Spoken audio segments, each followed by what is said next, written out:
Hi good morning. Hi guys, മൂസയുടെ കല്യാണം കഴിഞ്ഞ് പിറ്റേന്ന് നമ്മൾക്ക് എല്ലാവരും ഭയങ്കര ടയേർഡായിരുന്നു. ഞാൻ എണീച്ച് വന്ന് നോക്കുമ്പോഴേക്ക് രാവിലെ ഈസും അധികാരമൊക്കെ ഭയങ്കര കളിയും പരിപാടിയായിരുന്നു. ടയേർഡ് ഞാൻ ഫുൾ ഡേ ഭയങ്കര പരിപാടി കഴിഞ്ഞിട്ട് ഹോസ്റ്റലിൽ ഒരു അടിപൊളി പാട്ടുണ്ടായിരുന്നു.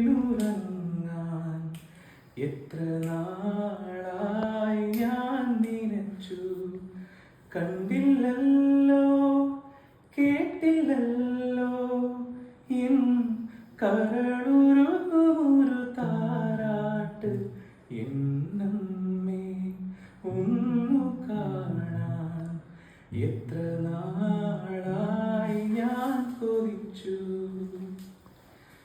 എനിക്കു തരാൻ ഇനിയുണ്ടോ കൂടെ കൂടെ ചിരിക്കുന്ന പൊൻപാവ വിശക്കുമ്പോൾ പകരാമോ തൈർക്കാലം തൂകുന്ന തൂവെണ്ണ എനിക്കെൻ്റെ ബാല്യമിനി വേണം എനിക്കെൻ്റെ സ്നേഹമിനി വേണം അലയേണമീ കിനാച്ചിറകിൽ എന്നമ്മേ ഒന്നു കാണാൻ എത്ര നാളായി ഞാൻ കൊതിച്ചു ഈ മഴയിൽ വീണുറങ്ങാൻ എത്ര നാളായി ഞാൻ. അപ്പം അത്രക്കത്തേ ഉള്ളൂ. Thank you.